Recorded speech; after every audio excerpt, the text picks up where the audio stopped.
15 फरवरी 2024 supreme court ने electoral bond scheme को unconstitutional ठहरा दिया। Electoral bonds. After all the delays, all the legal tussles and all the political fights, Supreme Court there slamming the SBI, the State Bank of India. और जहां इस current affair को लेकर India की एक साइड तो इसे सेफ तरीका मान रही है पॉलिटिकल पार्टी के चंदे के लिए, वहीं इंडिया की दूसरी साइड इसे आजाद भारत का सबसे बड़ा स्कैम मान रही है। एक साइड से इसे काले धन को रोकने का लीगल तरीका बताया जा रहा है और वहीं दूसरी साइड इसे इलीगल तरीका बताया जा रहा है जबरदस्ती वसूली करने का। इलेक्टोरल बॉन्ड भारतीय राजनीति में से काले धन का वर्चस्व समाप्त करने के लिए लाया गया। दुनिया का सबसे बड़ा एक्सटॉर्शन रैकेट हिंदुस्तान की सरकार चला रही है।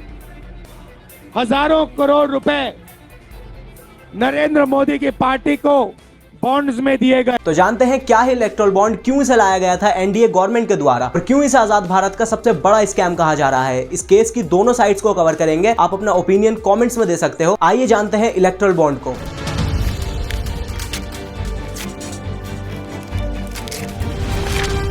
तो सबसे पहले जानते हैं ये इलेक्टोरल बॉन्ड क्या है। देखिए, इलेक्टोरल बॉन्ड 2017 में former finance minister Arun Jaitley के द्वारा इंट्रोड्यूस करा गया था। जो इलेक्टोरल बॉन्ड्स की योजना थी, जिसकी बजट में मैंने घोषणा की थी, उसको संसद के सामने रख दिया है।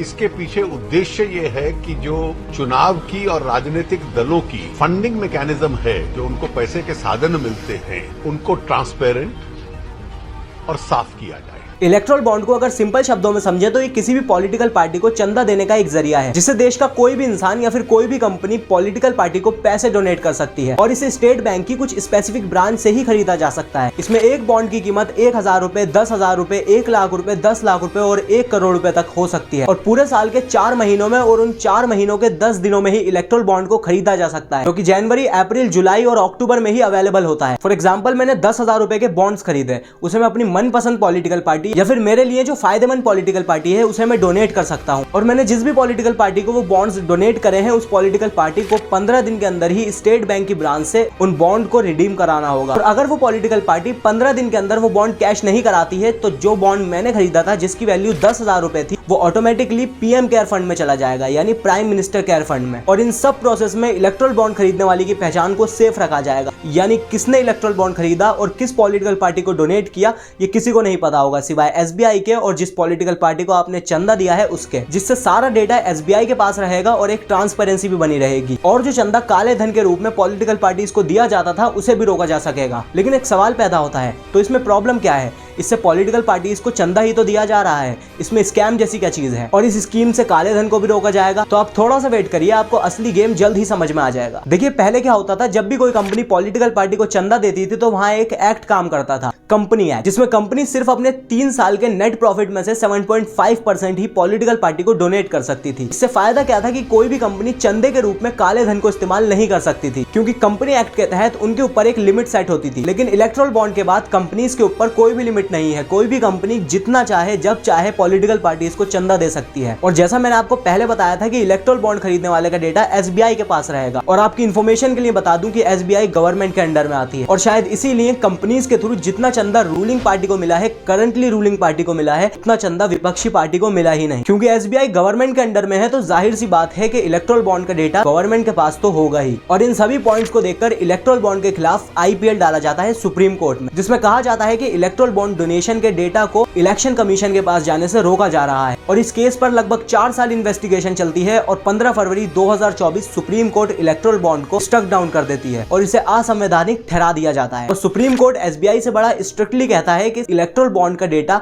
किसने चंदा दिया, किसे दिया और कितना चंदा दिया, ये सारा डेटा 12 मार्च तक इलेक्शन कमीशन के पास होना चाहिए। और जैसे ही सारा डेटा इलेक्शन कमीशन के पास आ जाए तो इलेक्शन कमीशन जल्द से जल्द उस डेटा को अपनी वेबसाइट पर अपलोड करे। लेकिन एसबीआई रिटर्न 11 मार्च को सुप्रीम कोर्ट में जाकर 12 मार्च की तारीख को 30 जून तक बढ़ाने की मांग करती है और एसबीआई सुप्रीम कोर्ट से कहती है कि सारे डेटा को क्रॉस वेरीफाई करने में टाइम लगेगा। मतलब हिपोक्रेसी देख रहे हो दोस्तों, जो एसबीआई 62 सालों से करोड़ों इंडियंस का डेटा को मैनेज कर रही है, अब वो सुप्रीम कोर्ट से कह रही है कि क्रॉस वेरीफाई करने में टाइम लगेगा। लेकिन सुप्रीम कोर्ट ने भी एसबीआई की इस मांग को रिजेक्ट कर दिया और उन्हें 12 मार्च तक ही सारा डेटा इलेक्शन कमीशन को देने को कहा। और जो एसबीआई सुप्रीम कोर्ट से 2.5 महीने तक का टाइम मांग रही थी, वो अगले 24 घंटे में ही सारा डेटा इलेक्शन कमीशन को दे देती है। और इलेक्टोरल बॉन्ड के डेटा के सामने आने के बाद कई सीक्रेट बातें सामने आती हैं, जैसे future gaming and hotel private limited सबसे ज्यादा डोनेशन देती है, पूरे 1368 करोड़ रुपए, mega engineering 966 crore, quick supply chain 410 crore, Haldia energy 377 crore. और इसी तरह 10 कंपनीज इलेक्टोरल बॉन्ड के जरिए चंदा देती हैं, जिसमें बीजेपी को सबसे ज्यादा चंदा मिलता है, पूरे 6600 करोड़ 51,11,000 रुपए,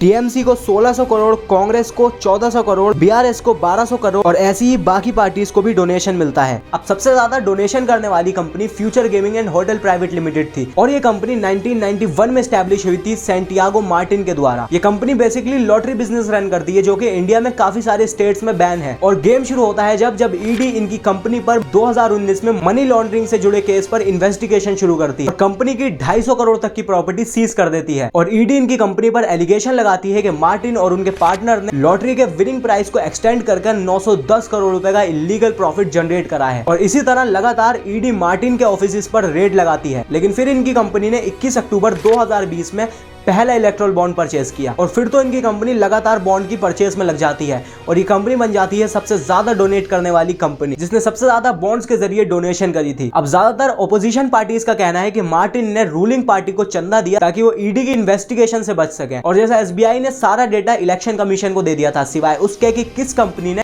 किस पर्टिकुलर पॉलिटिकल पार्टी को डोनेशन दिया, क्योंकि जब भी इलेक्ट्रल बॉन्ड खरीदा जाता है उसके पीछे एक यूनिक कोड होता है, जिससे ये पता लग सकता है कि किस कंपनी ने किस पॉलिटिकल पार्टी को चंदा दिया और कितना चंदा दिया। और एसबीआई ने यही खेल कर दिया, उसने इलेक्शन कमीशन को सारा डेटा तो दिया लेकिन विदाउट यूनिक कोड। अब पता नहीं एसबीआई क्यों ऐसा कर रही है, बार बार सुप्रीम कोर्ट के कहने पर पूरा डेटा नहीं दिया जा रहा है।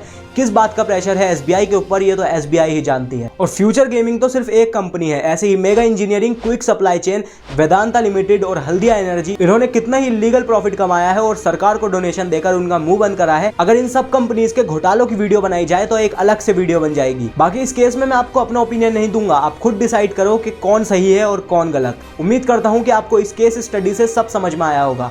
मिलते हैं अगली वीडियो में, थैंक यू।